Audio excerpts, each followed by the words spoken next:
Hello students, welcome back to CLARIconcepts, Unleashing Conceptual Learning. Today we are going to solve various numericals examples on buoyancy. So let us continue our discussion where we left in the previous class. But before looking at this lecture, I sincerely request you and appeal you to go through my lecture on buoyancy effect and how you can exactly calculate the buoyancy force, because here we will solve the numericals.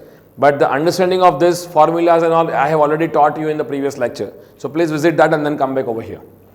So let us talk about the fourth example. Find the volume of the water displaced and the position of center of buoyancy for a wooden block of width 2.5 meter and depth 1.5 meter when it floats horizontally in a water.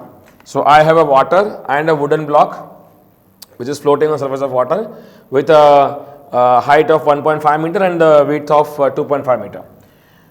The density of wooden block is 650 kg per meter cube and the length of the block is 6 meters. So the perpendicular length that they are saying is 6 meter, right? This is the cross sectional view, and the density of wooden block is given to US. Density of wooden block is given to US 650 kg per meter cube.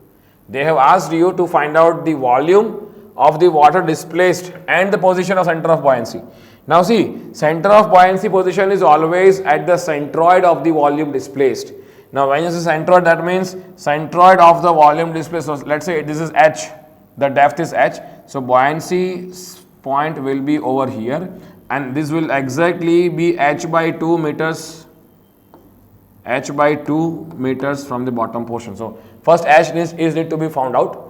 So first let us find out the volume of the water displaced. So when body is floating, can I say weight of the block should be equals to the